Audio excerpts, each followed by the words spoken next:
হযরত আলী রাদিয়াল্লাহু তাআলা ফজরের নামাজ পড়ার জন্য মসজিদে গেলেন। এদিকে হযরত ফাতেমা রাদিয়াল্লাহু তাআলা অত্যন্ত জ্বর থাকা অবস্থায় ঘরের সমস্ত কাজ শেষ করেছেন। আলী রাদিয়াল্লাহু তাআলা মসজিদ থেকে এসে দেখলেন ফাতেমা রাদিয়াল্লাহু তাআলা কাঁদছেন। আলী রাদিয়াল্লাহু তাআলা প্রশ্ন করলেন, ফাতেমা, তুমি কাঁদছো কেন? ফাতেমা রাদিয়াল্লাহু তাআলা কোনো উত্তর না দিয়ে তখন আরো জোরে জোরে কাঁদতে লাগলেন। আলী রাদিয়াল্লাহু তাআলা কয়েকবার প্রশ্ন করার পর মা ফাতেমা রাদিয়াল্লাহু তাআলা কাঁদতে কাঁদতে বললেন, আমি স্বপ্নের মধ্যে দেখেছি আমার আব্বাজান হযরত মুহাম্মদ সাল্লাল্লাহু আলাইহি সাল্লাম আমার ঘরের মধ্যে ঢুকে কি যেন তালাশ করছেন। ঘর থেকে বের হওয়ার সময় আমি পিছন দিক থেকে আমার আব্বাজানকে ডাক দিলাম, ও আব্বাজান, আপনি কি তালাশ করছেন? আব্বাজান তখন বললেন, ও আমার ফাতেমা, আমি তো তোমাকে তালাশ করছি, তোমাকে নিয়ে যাওয়ার জন্য। আরও বললেন, ও আমার ফাতেমা, আজকে তো তুমি রোজা রাখবে, সেহরি করবে আলীর দস্তরখানায় আর ইফতার করবে আমার দস্তরখানায়। হযরত আলী রাদিয়াল্লাহু তাআলা এই স্বপ্ন শোনার পর দুজনের বুঝতে বাকি রইল না হযরত ফাতেমা রাদিয়াল্লাহু তাআলা ইন্তেকাল করবেন। দুজনে আরো জোরে জোরে কাঁদতে লাগলেন। এই সময়ের মধ্যে হযরত হাসান ও হুসাইন রাদিয়াল্লাহু তাআলা এসে তাদেরকে জিজ্ঞাসা করলেন, ও আব্বাজান, ও আম্মাজান, আপনারা কেন কান্না করছেন?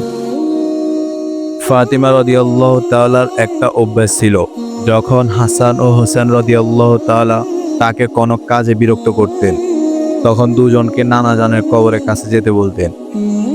আজকেও মা ফাতেমা রাদিয়াল্লাহু তাআলা বললেন, তোমরা দুই ভাই নানাজানের কবরের কাছে যাও। কবরের নিকট যাওয়ার সাথে সাথে কবর থেকে আওয়াজ আসলো, ও আমার আদরের নাতিরা, এই মুহূর্তে তোমরা আমার কাছে কেন এসেছো? আমার কাছে তো সব সময় আসতে পারবা। এখন যাও, গিয়ে মায়ের চেহারার দিকে তাকিয়ে থাকো। আজকের পর তোমাদের আম্মাজানকে আর দেখতে পাবে না। এই কথা শোনার পর দুই ভাই কাঁদছেন এবং দৌড়াতে দৌড়াতে আম্মাজানের কাছে চলে গেলেন। গিয়ে আম্মাজানকে জিজ্ঞাসা করলেন, তোমরা দুইজন কেন কাঁদছো? বুঝেছি, নানাজান আমাদের বলে দিয়েছেন যে আজকের দিনটাই তোমার জন্য শেষ দিন। নানাজান তোমার চেহারার দিকে তাকিয়ে থাকার জন্য আমাদের বলেছেন। বিকেলের দিকে হযরত ফাতেমা রাদিয়াল্লাহু তাআলার শরীর খারাপ হলো এবং তাকে বিছানায় শোয়ানো হলো।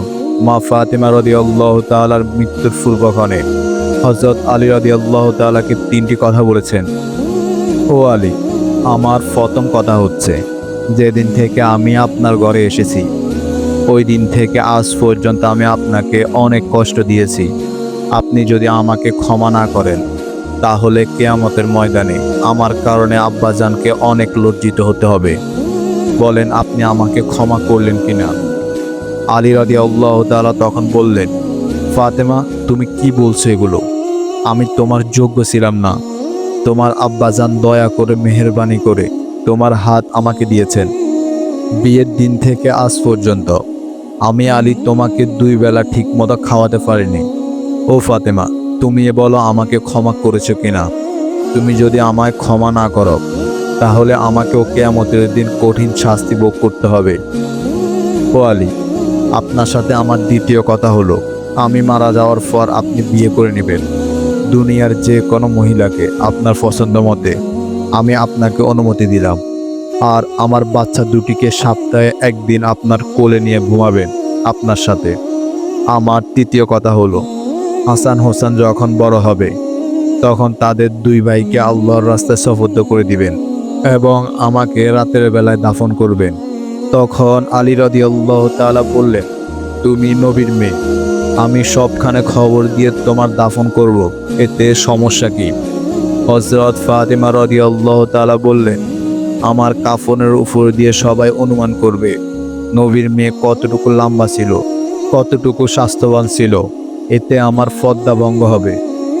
মা ফাতেমা রাদিয়াল্লাহু তাআলার মৃত্যুর পর তার লাশের খাটিয়া বহন করার মতো মানুষ ছিল মাত্র তিনজন, হযরত আলী রাদিয়াল্লাহু তাআলা এবং ছোট হাসান হোসেন।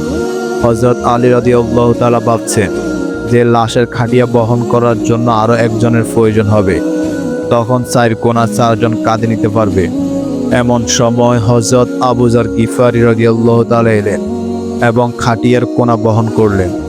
হযরত আলী রাদিয়াল্লাহু তাআলা প্রশ্ন করলেন, হে আবু যর, আমি তো কাউকে বলিনি, তাহলে আপনি জানলেন কিভাবে?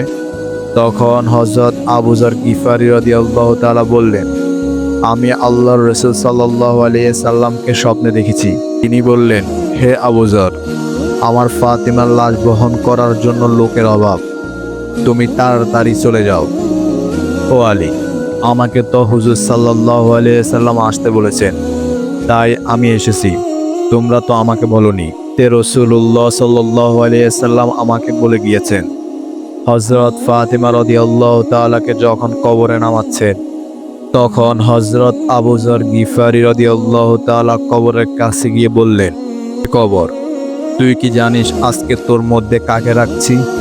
উনি হলেন জান্নাতের সকল মহিলাদের সর্দার। হযরত ফাতিমা রাদিয়াল্লাহু তাআলার কবর থেকে কোনো আওয়াজ আসলো না। তিনি আবারও বললেন, উনি হাসান হোসেন রাদিয়াল্লাহু তাআলার আম্মাজান। এবারও আগের মতো কোনো আওয়াজ আসলো না। তিনি আবার পুনরায় বললেন, উনি হচ্ছেন হযরত আলী রাদিয়াল্লাহু তাআলার স্ত্রী। তারপরও কবর থেকে কোনো আওয়াজ আসলো না। তিনি আবার বললেন, এটা দোজাহানের বাদশার মেয়ে, খবরদার কোনো বেয়াদবি করবি না। আল্লাহ তাআলা তখন কবরের জবান খুলে দিলেন।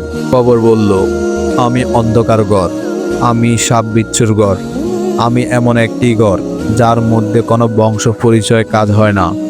আমি দোজাহানের বাদশার মেয়েকে চিনি না, আমি হযরত আলীর স্ত্রীকে চিনি না, হাসান হোসেনের আম্মাজানকেও চিনি না, আমি জান্নাতের মহিলাদের সর্দারনীকেও চিনি না।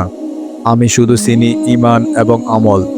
আমার মধ্যে যদি কেউ ভালো আমল নিয়ে আসে, তাহলে আমি তাকে কবরে জান্নাতের বিছানা বিছিয়ে দিব। আর যদি কেউ খারাপ আমল নিয়ে আসে, তাহলে আমি কবর দুই দিক থেকে এমন জোরে চাপ দিব, হাড় মাংস মাটি একসাথে মিশে একাকার হয়ে যাবে। আল্লাহু আকবার। মানুষ জন্মালে মৃত্যুবরণ করতে হবে। মৃত্যু কখনো বলে কয়ে আসে না। মৃত্যু কখনো ধনী গরিব দেখে হয় না। প্রত্যেক মানুষকে মৃত্যুর স্বাদ গ্রহণ করতেই হবে। সুপ্রিয় দর্শক, এই ছিল আমাদের আজকের ভিডিও। ভালো লাগলে লাইক করবেন, শেয়ার করবেন আর চ্যানেলটি সাবস্ক্রাইব করতে ভুলবেন না।